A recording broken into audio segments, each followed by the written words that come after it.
হরে হরে মহাদেব। শিব পুরাণ মহাপুরাণের এই ভিডিওটা তোমাদের ভালো লাগবে, তো পুরো ভালো লাগলে একটা লাইক, কমেন্ট, শেয়ার, সাবস্ক্রাইব করে দিও। তো শিব মহাপুরাণে দেবর্ষি নারদ ঢেকিতে চড়েন। ঢেকিতে চেপে 14 ভুবন ঘুরে ঘুরে বেড়ান। বহু শিবলিঙ্গ দেখে পরপর শিব পূজা করলেন। তারপর তার মনে মাহাত্ম্য শিবের তথ্য জানবার ইচ্ছে হলো।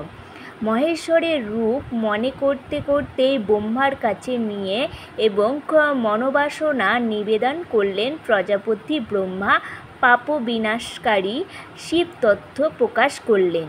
পরবর্তীকালে সেই তথ্য দেবর্ষি নারদ তার শিষ্য মহামুনি বেদব্যাসকে শিক্ষা দেন। শিষ্য সুত মুনিকে সেই তথ্য কথা অবগত করান। সুত মুনি পরবর্তীকালে নৈমিষারণ্যবাসী মুনিগণের প্রশ্নের উত্তরে দেবর্ষিদের মহেশ্বরের সব বিচিত্র লীলা কীর্তন করেন। জগতে এইরূপে নিগুণ মহেশ্বর সগুণ হলেন। জগৎ সৃষ্টির আগেই জগতের স্থিতিকালে আর প্রলয় হলে তিনি কিভাবে থাকেন, তিনি কিভাবে প্রসন্ন হন, প্রসন্ন হলে কেমন ফলদান করেন, এই সব প্রশ্নের উত্তর এবং নানা তথ্যকথা এই শিব পুরাণ বর্ণিত হয়েছে। শিব কর্তৃক মদন ভস্ম। সতী প্রাণ ত্যাগ করেন পিতা দক্ষ রাজার যজ্ঞে।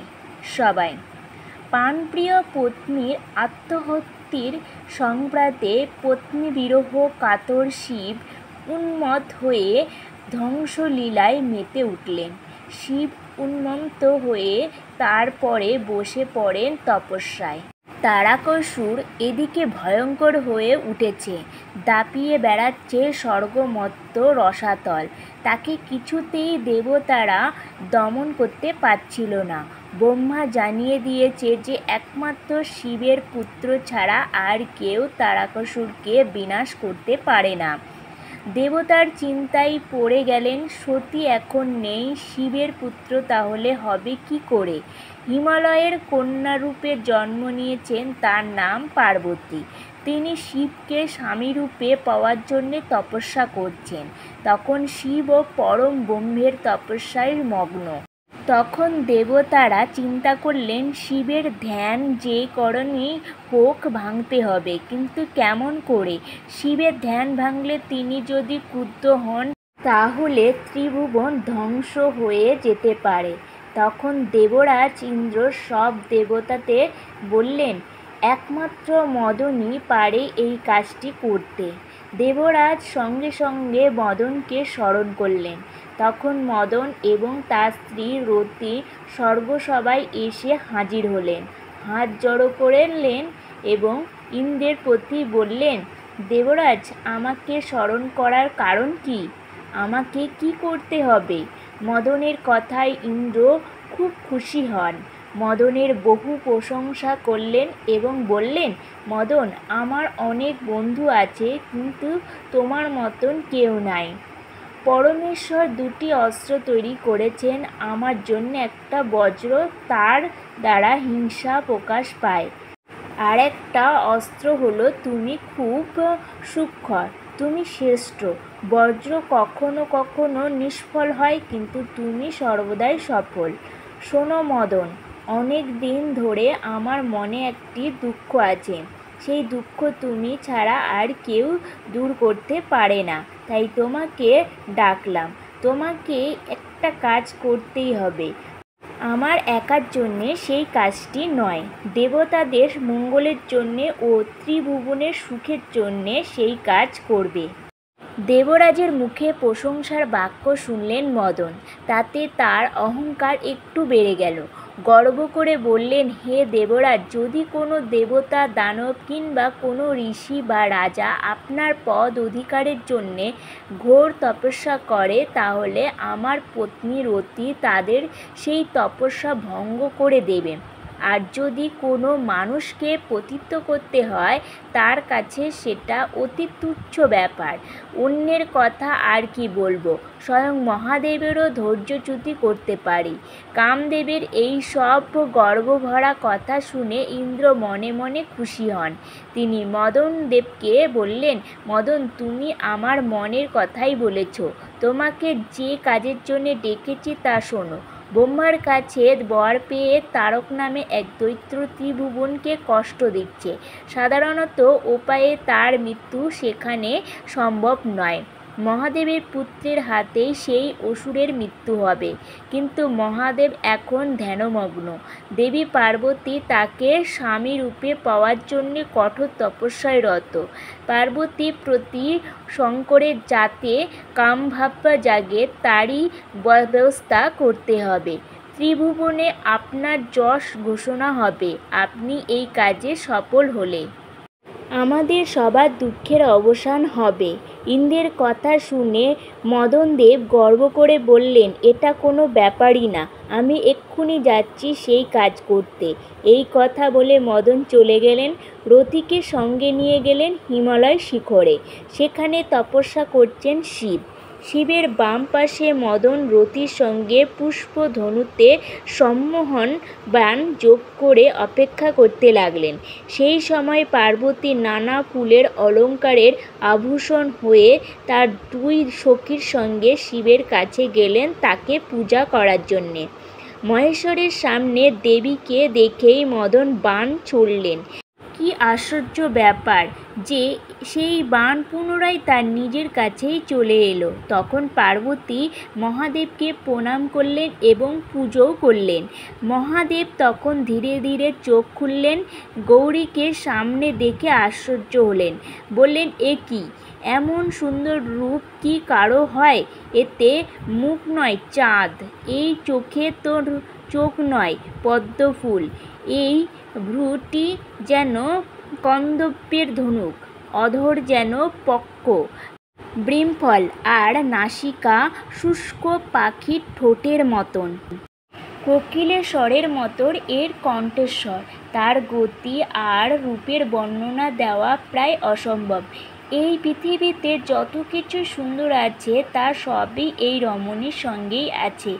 এমন অপরূপ রূপ দেখে যার ধ্যান ভেঙে যায় তার কি ধ্যান আর মন বসে?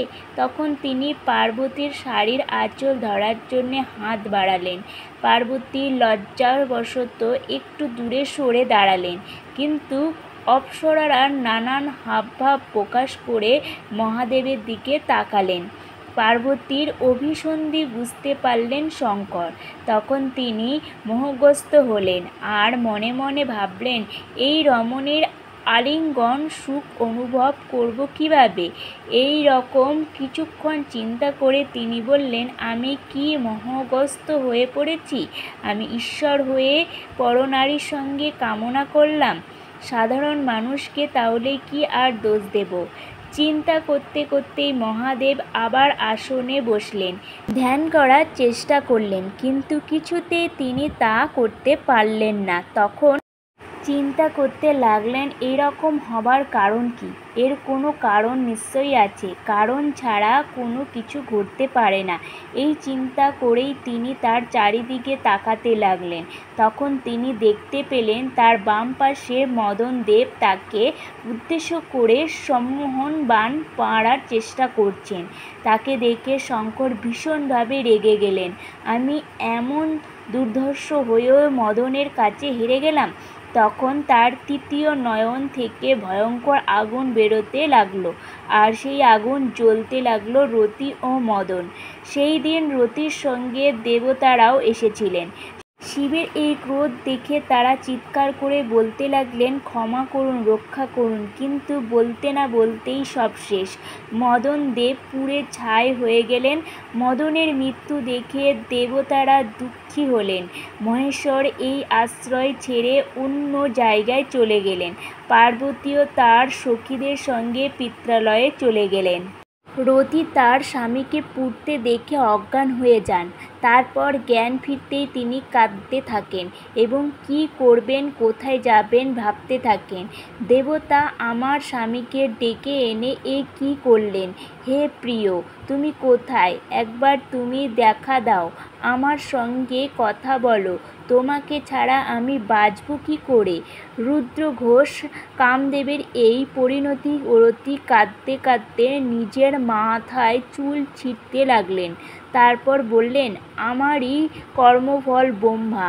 আমাদের স্ত্রী পুরুষের যোগ সহ্য করতে পারলেন না। তারপর ভাবলেন, এ সংসারে কেউ তোমাকে দুঃখ দিতে পারবে না, কেউ কাউকে সুখ দিতে পারবে না, সকলকেই নিজের নিজের কর্মফল ভোগ করতে হবে। রতির কান্নায় দেবতারা কাতর হয়ে পড়লেন এবং ভাবলেন তাদের বুদ্ধির দোষে মদনদেবের এই কারণে পরিণতি হয়েছে। রতির দুঃখ সহ্য করা যাচ্ছে না, এই কথা বললে তারা শিবের কাছে গেলেন।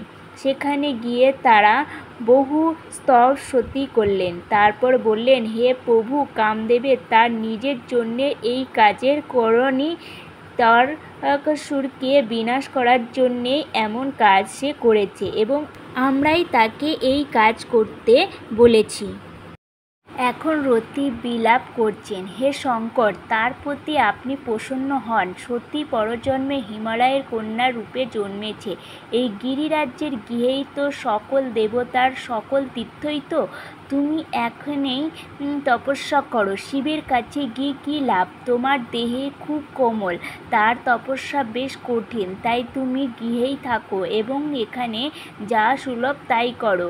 মাতা মেনকার সব কথা শুনলেন পার্বতী। এই সব কথা শুনে তিনি লজ্জাশীলা হয়ে কিছু বলতে পারলেন না। শেষ পর্যন্ত মাতা তার মনের অবস্থা বুঝতে পেরে অনুমতি দিলেন। পার্বতী আনন্দেই দুই সুখী নিয়ে পিতা ও মাতাকে প্রণাম করলেন। তারপরে হিমালয়ে এক নির্জন শৃঙ্গে চলে গেলেন তপস্যা করতে।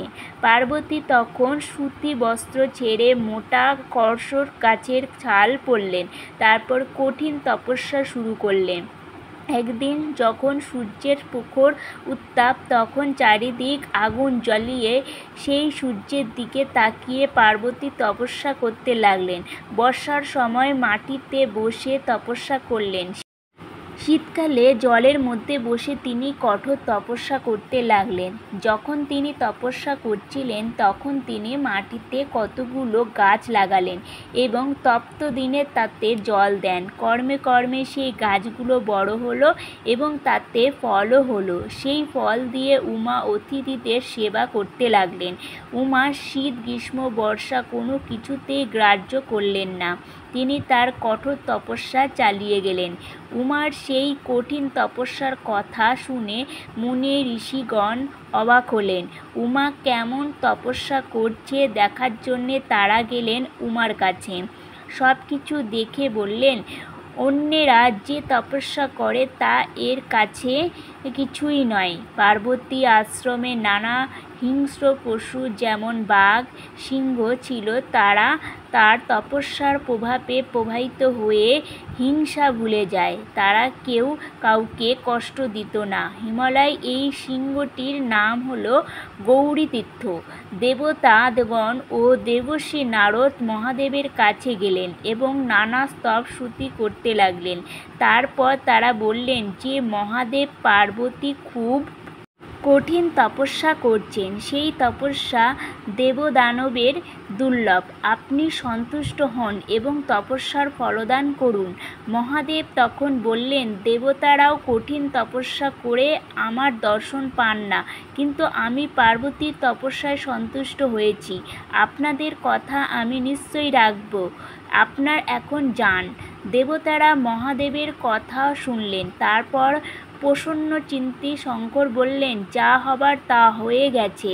তবে যতক্ষণ না রুক্মিণীপতি দ্বারকায় পুত্র উৎপাদন না করলে ততকাল মদন আত্মা হয়েই থাকবে, অর্থাৎ দেহহীন অবস্থায় থাকবে। তারপর রুক্মিণী দেবীর গর্ভে মদন জন্মগ্রহণ করবে। তখন তার নাম হবে প্রদ্যুম্ন। মারাসুর তাকে হরণ করে সমুদ্রের মাঝে এক নগরে নিয়ে যাবে। সেই নগরে রতি বাস করবেন। পরে কামদেবের সঙ্গে তার মিলন হবে। সাম্য রাক্ষসকে বধ করে প্রদূষণ্য রতিকে নিয়ে ফিরে আসবে। শিব এই বলে অদৃশ্য হয়ে গেলেন।